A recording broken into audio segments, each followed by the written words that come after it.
Good evening, brothers and sisters,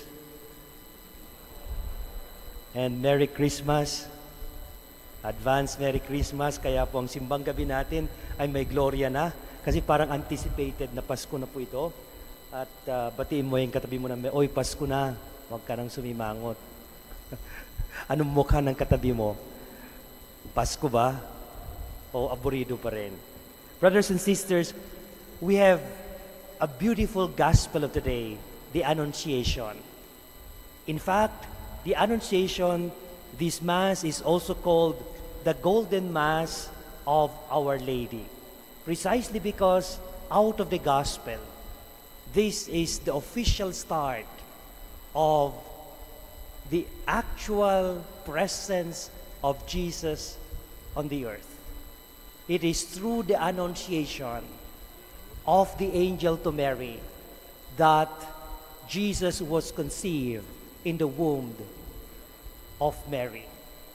And so, as Jesus now becomes flesh, as God becomes flesh, Mary is the gateway of God to the earth. And we know that earth gateway to heaven is also the Blessed Mother. And so, before the gospel of today, apparently, tahimik ang Diyos. For the longest time, for about 400 years, walang propetang lumitaw. The last prophet in the Old Testament was Malachi. And after him, tahimik ang Diyos. At tila baga nananahimik ang Diyos sa kanyang pangako. At sabi ng kanyang bayan, siguro nakalimutan na tayo ng Diyos. Kasi after Malachi, wala nang salita ang Diyos. At nagsalita lamang ang Diyos, bumulong lamang ang Diyos sa gitna ng katahimikan. Binasag ng Diyos ang kanyang katahimikan sa pamamagitan ng Ebanghelyo kahapon. Yun ay yung announcement of the birth of John the Baptist.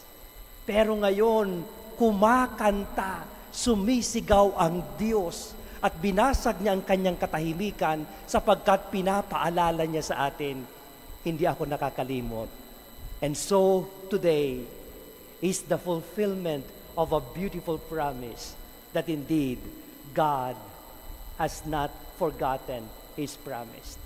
And you can just imagine the scene. You know, if you have watched that Netflix Mary, very controversial kasi ang dami-daming creativity. Pero at that point, if you have watched that movie in Netflix, pinapakita na halos lahat ng mga young maiden among the Jews are prepared to be the kind of the bearer of the Messiah. Yung mga dalagita pumupunta sa templo at pinaghahanda sila para everybody wants to become the bearer of the Messiah. Pero sa kabila ng preparations na ito, parang nananahimik na lang, parang sabi nila, mukhang ritualized na lang ito kasi nga, hindi naman, can you imagine for 400 years, hindi na sila umaasa, nasasagutin pa ng Diyos o magkakaroon pa ng kaganapan yung kanyang pangako. Pero ganon ang karanasan ni Zechariah at Elizabeth. Nung akala nila hindi nasasagutin ng Diyos ang kanyang pangako, nung akala nila hindi na sila magkakaanak, doon sila nabigyan ng anak. Ngayon, ang buong daigdig, pati ang langit, huminto ang kanilang schedule.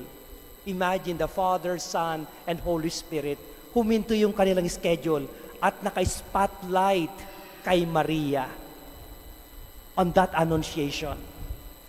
Because while God remembers His promise, God was not kind of apparently unaware if humanity would be cooperative in the fulfillment of the promise. And so the spotlight is on Mary. The angel was sent in the private room of Mary at huminto yung kalakaran sa langit. At ang lahat sila nakatutok doon sa announcement. Here comes Angel Gabriel. Sabi niya kay Maria, "Hail, full of grace. The Lord is with you." That's why every time we announce, we make that prayer, "Hail, full of grace, the Lord is with you." Parang nakikinig ang langit. Because that is taken from that scene of Annunciation.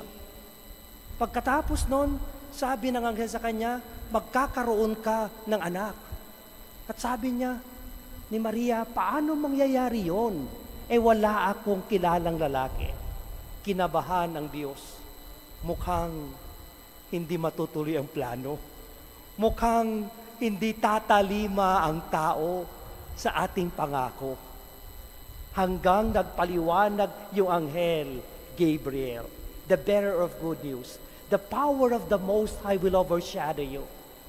At sa kabila ng hindi maintindihan ni Maria ang lahat, tumalima siya kay Diyos. At noong nagsabi si Maria at the end of the gospel, "I am the handmaid of the Lord, be it done unto me according to your word." Ngumiti ang Diyos at si Maria ang halik ng Diyos sa sangkatauhan na nagbigay sa atin ng pinakamagandang biyaya sa Pasko. Ganito kahalaga ang araw na ito. Dito nagsimula ang pagkatawang tao ni Kristo. At dito rin nagsimula ang pagiging ina ni Maria. Brothers and sisters, may this announcement be our joy, the joy of the gospel, the joy of the good news. Sana, every time that we come to the Mass and hear the good news that the Lord is with us, may we become what we hear and eventually bring to others what we have experienced in the church. If that becomes the case, Christmas is announced not only outside, but in this church. I remember, alam niyo po yung movie na A Walk to Remember? Wow. Yung mga medyo kaedad ko nakaka-relate. A Walk to Remember is a story of Shane West, si Landon, at saka si Mandy Moore na si Jamie. Pagkatapos sa story of, yung si Jamie kasi, terminal patient siya. Ibig sabihin, terminal yung kanyang sakit, may cancer po siya. And unfortunately, kahit siya ay may cancer, na-fall in love siya kay Landon. But they have a dilemma. The dilemma was that, will we proceed this love affair? Because we know it's not going to bring us somewhere. We know it will bring us only to death. At ayaw ko na I will die lonely because you love me. And ayaw ko rin na you will be left behind lonely because I die. They are in that dilemma. But because they really fell in love, talagang they decided to move on with that love story. Sa kabila ng alam nila na may sakit, hoping that yung love story will give a miracle. And so, from that time onwards, it was a beautiful walk to remember the love story. But as all love stories would have an ending, namatay pa rin si Jamie because of cancer. At nalungkot nga si Landon. At nagko-complain siya doon sa kanyang tatay, yung tatay ni Jamie. One time, nalulungkot yung tatay niya kasi wala na si Jamie, pumunta si Landon sa bahay ni Jamie. At ang sabi niya, she never got a miracle. Thinking na namatay pa rin siya kahit na nagmahalan kami. And then eventually, the dad of Jamie told to Landon, "No, Landon, we've got a miracle. And it's you. It's you. You are the miracle." Brothers and sisters, the miracle of Christmas is not in the private room of Mary. The miracle of Christmas is not in heaven. The miracle of Christmas is not in Bethlehem 2,000 years ago. It is here in the announcing of the Word of God as we receive it. The one who receives the good news is the miracle himself, herself. Then Christmas is born. Amen.